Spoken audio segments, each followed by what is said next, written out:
Hello everybody, this is Zach with Top Deck Nation coming at you today with another deck profile video to get you guys ready for state championships. I'm super excited. I'll be hitting Tennessee this weekend, so if you see me, definitely say hi. Don't be shy. But today we are going to be looking at a deck that is kind of under the radar. You know, our writer James Yates. Check out his articles on our website, topdecknation.com, if you haven't already. He got third place with a similar list to this one. He's playing Manectric-EX and Bats. And this is a deck that is kind of under the radar. You know, it's got some really good matchups, but I'm curious why people aren't playing it as much as before. Today we're going to be looking at this. If you haven't checked out our other deck analysis videos for states, be sure to check out our channel because we have decks like Vespa and Vileplume. We have a lot of decks, also Night March that we just put up today, so be sure to check those out. But today we're looking at Manectric Bats, and this is a really aggressive version because we gained a lot of cards like Max Elixir and Fighting Fury Belt. So let's go ahead and jump into it just with a few card choices. So the strategy of the deck is pretty simple. I'm basically spreading damage on the first couple turns with Overrun. It's doing 20 and then 20 on the bench. So that's pretty good against Night March already. But the big attack is going to be Assault Laser. So for 2 energy, which is really efficient, it does 60 damage. And it says if your opponent's active has a tool on it, it does 60 more. So that's pretty good. That means for 2 energy, it's doing 120 if they have a tool on it. And against something like Yveltal-EX, if they have a tool such as Fighting Fury Belt, which is pretty often, let's be honest, Manectric is going to be one-shotting those Yveltals really quickly. So good matchup against that.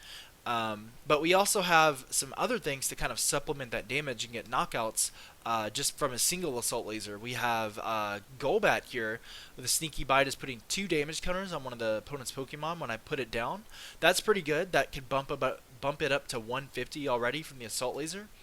Or 140 I should say. And then Crobat also has the Surprise Bite, which puts 3 damage counters. So, Assault Laser's doing 120, Crobat's adding 20 more, and Crobat's doing 30 more. So if my math is correct, that's 170. So that really is the magic number there. But we also have Fighting Fury Belt here, which is adding 40 HP and doing 10 more damage. So if something has like 180 HP, that's also going to kind of get it in the realm of knocking it out. And also it's going to put Manectric-EX in the range of having the same HP as a Mega. 210 HP is nothing to laugh about. I mean, that is huge for just a big basic. So I definitely like this card over Muscle Band.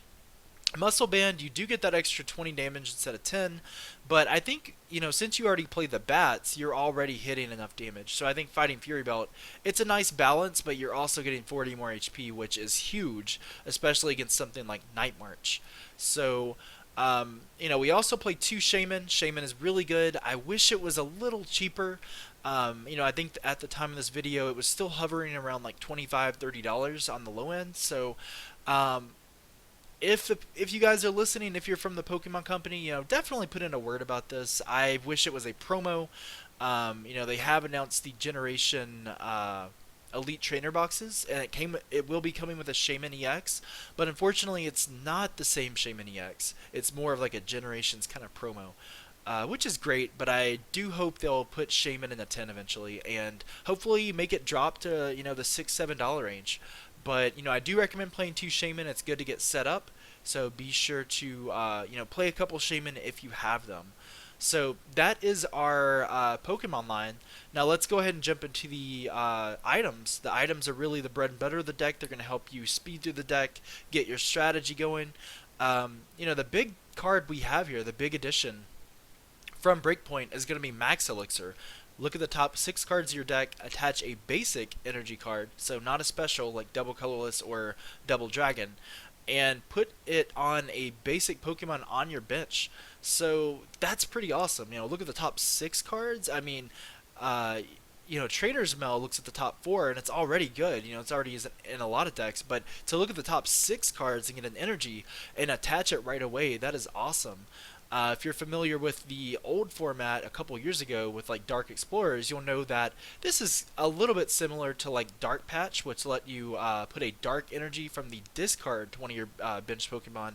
But in some ways, this could be better just because this is from your deck, and it's might even be a little bit faster just because it's coming from the deck as early as your first turn. So keep that in mind. I think that's why this deck is a little more aggressive than before. Of course, we also play our 4 Ultra Ball. Pretty standard, can search out anything in the deck, so be sure to max that out.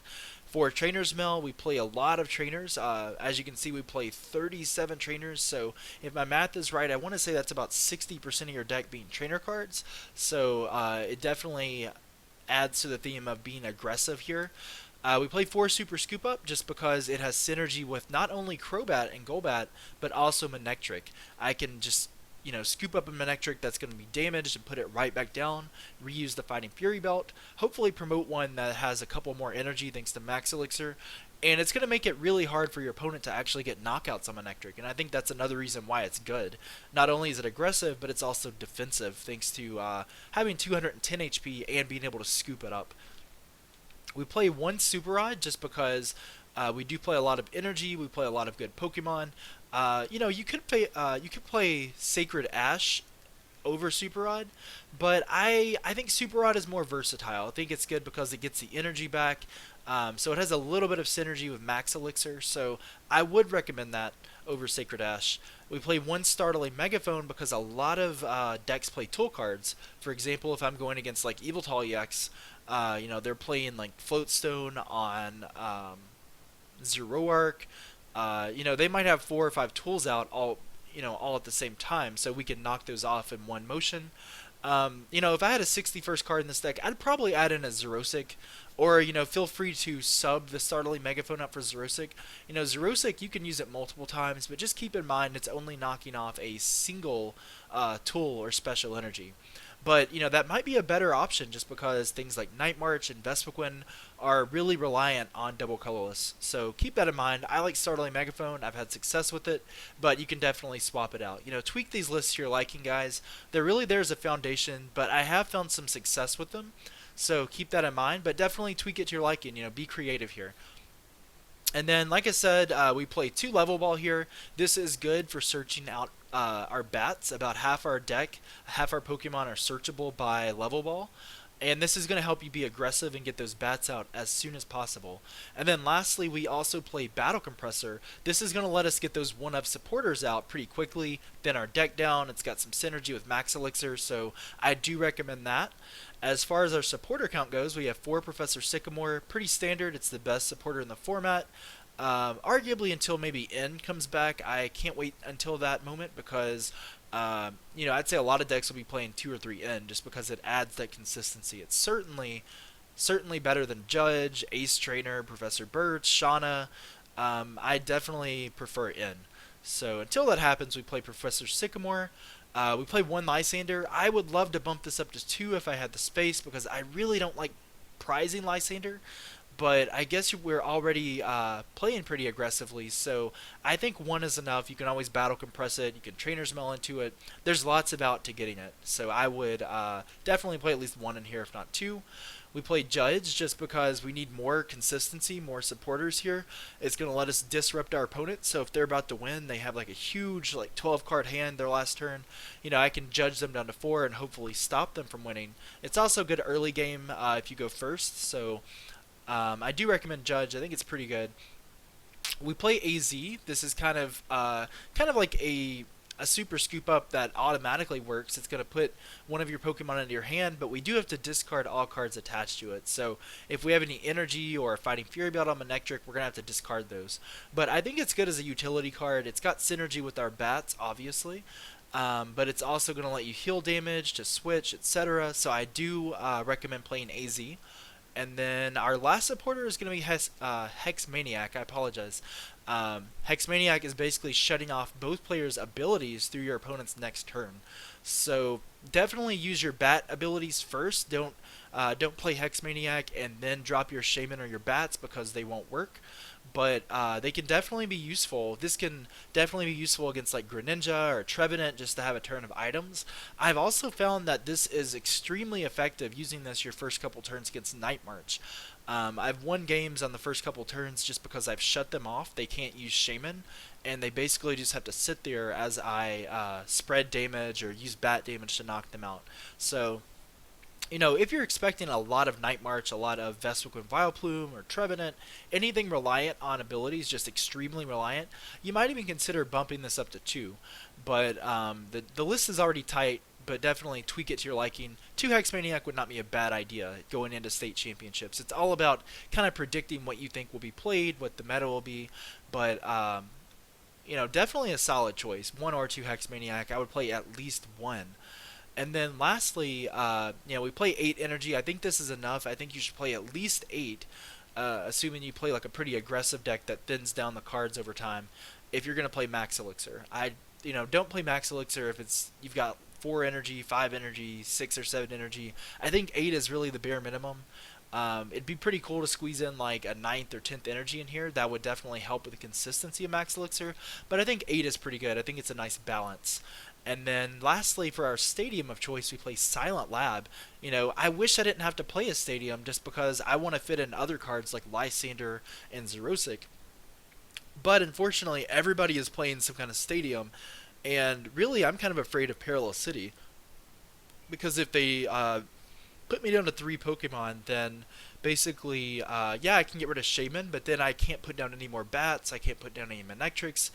There's also Dimension Valley to worry about, or Rough Seas to kind of counteract your bat damage. So I do recommend Silent Lab. I think it's pretty good. And it's kind of like Hex Maniac, so this is kind of why we only play 1 Hex Maniac. Silent Lab is shutting off basic Pokemon abilities, which that doesn't really affect us as long as we go ahead and set up with Shaman first. But that will shut off your opponent's Shaman, Aegislash, whatever basic Pokemon abilities they use. So this is also a good counter to Night March, and that is something you pretty much have to prepare against since it is, undeniably the best deck in the format. So that's why we play a few different counters to Night March. I'd like to think this deck has a pretty favorable Night March matchup because of that. And, keep in mind, Manectric has 210 HP with a Fighting Fury belt. So if my math is correct, the Night March player would need 10 Night Marchers in their discard and a Fighting Fury belt. Or if they don't play Fighting Fury belt, 11 Night Marchers in the discard. So, I mean, that is crazy. They're pretty much going all or nothing with their deck just to knock out a Manectric. So I think Silent Lab is a great choice. But yeah, this is the deck, guys. Manectric Crobat.